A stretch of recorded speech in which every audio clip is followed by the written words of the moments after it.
SDB Art AI. Di sebuah perumahan kecil pinggiran kota, ada satu rumah yang dari luar terlihat biasa saja. Catnya masih rapi, halaman bersih, dan setiap sore terdengar suara televisi seperti keluarga normal lainnya. Rumah itu milik Dimas dan Rina, pasangan suami istri yang menikah sudah hampir 5 tahun. Tak ada yang tahu, rumah itu perlahan menjadi saksi keretakan yang tak bisa dijelaskan oleh logika. Awalnya bukan teriakan, bukan kekerasan, bukan perselingkuhan. Semua dimulai dari perasaan tidak nyaman, seperti ada orang lain yang ikut tinggal bersama mereka. Dimas mulai merasakan hal aneh sejak pindah kerja ke shift malam. Setiap pulang dini hari, ia selalu mendapati rumah dalam keadaan terlalu rapi, seolah baru dibersihkan, padahal Rina sedang tidur lelap. Beberapa kali ia melihat, piring yang sudah ia taruh di wastafel kembali tersusun di rak. Lampu ruang tamu menyala sendiri, bau wangi melati samar di kamar tidur. Saat ditanya, Rina selalu menjawab, "Aku capek, Mas, gak ngapa-ngapain." Namun sejak itu, sikap Rina mulai berubah. Ia jadi mudah marah, sering curiga, dan kerap berkata, "Mas, kamu tuh berubah, rasanya bukan kamu lagi." Konflik kecil berubah menjadi pertengkaran rutin, bukan karena masalah besar, tapi hal-hal sepele, cara bicara, nada suara, bahkan tatapan mata. Suatu malam, Rina menangis sendirian di dapur. Ia mengaku sering mendengar suara perempuan membisikkan hal-hal buruk tentang Dimas. "Dia bohong, dia nggak sayang kamu sendirian di rumah ini."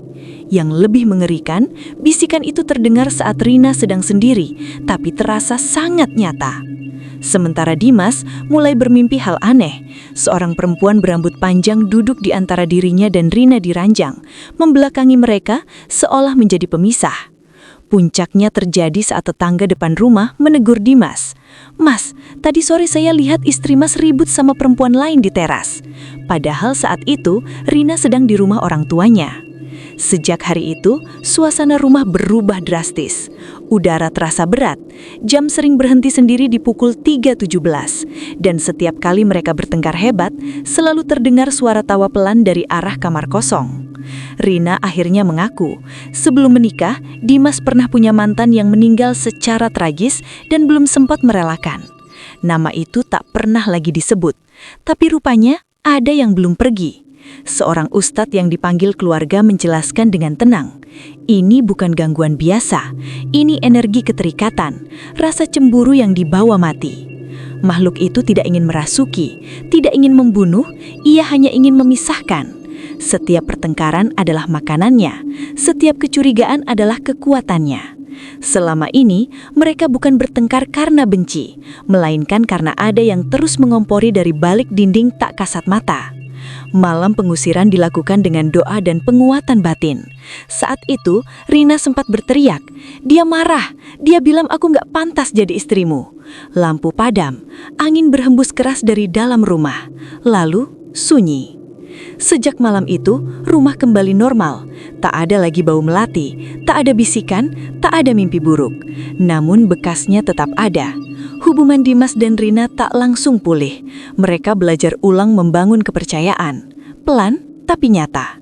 Cerita ini mengajarkan satu hal penting. Tidak semua rumah tangga rusak karena orang ketiga yang hidup. Kadang yang paling berbahaya adalah masa lalu yang belum dimakamkan dengan ikhlas. Jika kamu merasa hubunganmu sering rusak tanpa sebab yang jelas, mungkin bukan hanya logika yang perlu diperbaiki, tapi juga hati yang belum sepenuhnya bersih. Terima kasih sudah simak cerita ini. Ketemu lagi di cerita horor lainnya hanya di SDB Art AI. Bye-bye.